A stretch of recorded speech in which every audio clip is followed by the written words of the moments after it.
এর কোরবানির সময় যখন গরু জবাই করো, একটা গরুর সামনে ছুরি দেখাইও না, নিষেধ, গরু কষ্ট পাবে।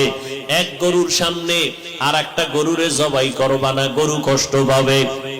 গরুটারে রশি দিয়া বাইদা জমিনের মধ্যে শোয়াইয়া 1 সেকেন্ড দেরি করবা না। কিন্তু আমাদের সমাজের মানুষেরা কোরবানির সময় গরুটারে হাতে পায়ে বান্ধিয়া মাটির মধ্যে শোয়াইয়া এরপরে বিশাল চিঠি পড়ে, অমুকের মাইয়া, অমুকের ভোলা, এই রকম 7 নাম 13 বাড়ির নাম নিয়া গোষ্ঠী শুদ্ধা নাম পড়ে। অমুক একজনের নাম আব্দুর রহমান, নাম পড়ল, বাবার নাম, মায়ের নাম, ওয়ার্ড, এরপরে থানা, এরপরে জেলা। কিও এত নাম কেন?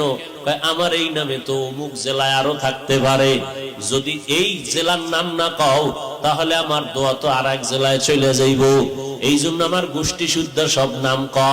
7 জনের নাম কইতে কইতে গরুটা আদা মরা হয়ে গেছে। ও আল্লাহর বান্দারা, এগুলো শুধু মূর্খতা আর কিছুই না।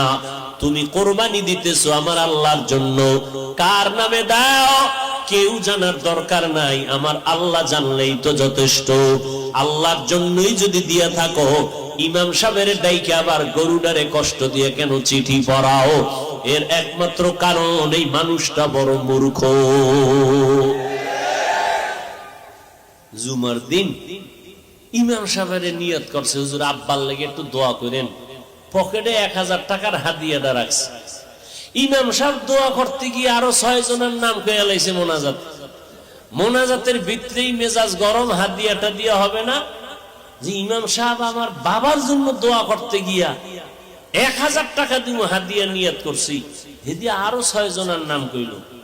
এবার পকেটে খুঁজে টুইজা 200 টাকা দিছে, যে দোয়া ভাগ হয়ে গেছে। আগে হুজুরে আমার আব্বার নামটা একক কইলে পুরো দোয়াটা আমি একা পাইতাম, এবার 6 বাবার নাম কইছে তো দোয়া কি হয়ে গেছে, ভাগ হয়ে গেছে, হাদিয়াও কমে গেছে।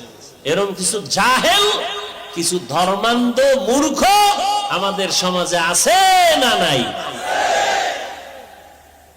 আল্লাহ হেদায়েত দান করুন।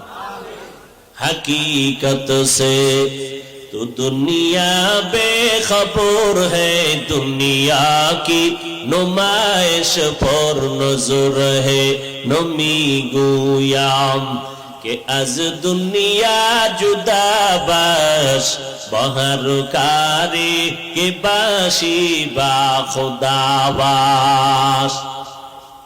আর মসজিদের ভিতরে তো এখন নামাজের জায়গা রেজিস্ট্রি করা থাকে, ঠিক না? এইটা সভাপতি, এইটা এমপি, এইটা সেক্রেটারি, এইটা হইলো সদস্য সচিব। এখানে যদি সভাপতি না আইয়ে ও জায়গাটা খালি থাকবে, এই অবস্থায় নামাজ। যদি এখানে একজন হান দে তো এর চাকরি যাওয়ার আগে ইমামেরটা নাই, বেদবি। এই যে কর্মকাণ্ডগুলো আল্লাহর ঘরে, এগুলো সব হারাম। এগুলো কি সব হারাম। এরপরে আবার এখন তো চেয়ারম্যান, বিশাল দামি দামি চেয়ার লয়ে বয়া, চেয়ারম্যান হইয়া, ইউনিয়নে চেয়ারম্যান একজন, জুমার দিন মসজিদে চেয়ারম্যান 13 জন। চেয়ার লয়ে বয়ে বয়া ইমামের বয়ান নাই, হে ঘুমায় ঘুমায় আরশে আজিম ঘুরতেছে। আরে ঘুম, এমন ঘুম দিছে যে আমাদের বরিশালের পারাবত সাপ কি টানা যে টানতে আছে, লঞ্চের আওয়াজ, ইমামের বয়ান আউলায় যাইতেছে। যখন একামত, চেয়ারম্যান 13 জন খাড়ায় আল্লাহু আকবার। কিও দাদা ওযু? কয় না। ওযু কি? কয় ঘুমাইলেন? কয় না, কি ঘুমাইছি, মোরাকাবায় না ছিলাম। এরকম চেয়ারম্যান আছে না নাই?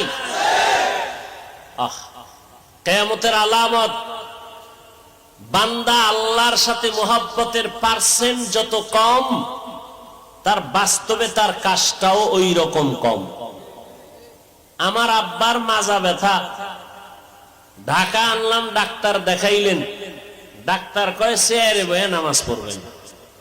আমার বাসায় এসা দেখি মাটিতে বৈশা, ফ্লোরে বৈশা নামাজ পড়তেছে। কেউ চেয়ারে না, ডাক্তার কইছে। তো বাবা চোখের পানি ছেড়ে বলে, মাওলারে একটা সেজদা দিমু, এই যদি মাটিতে কপাল না লাগাইতে পারি। একই কান্দে দিছে।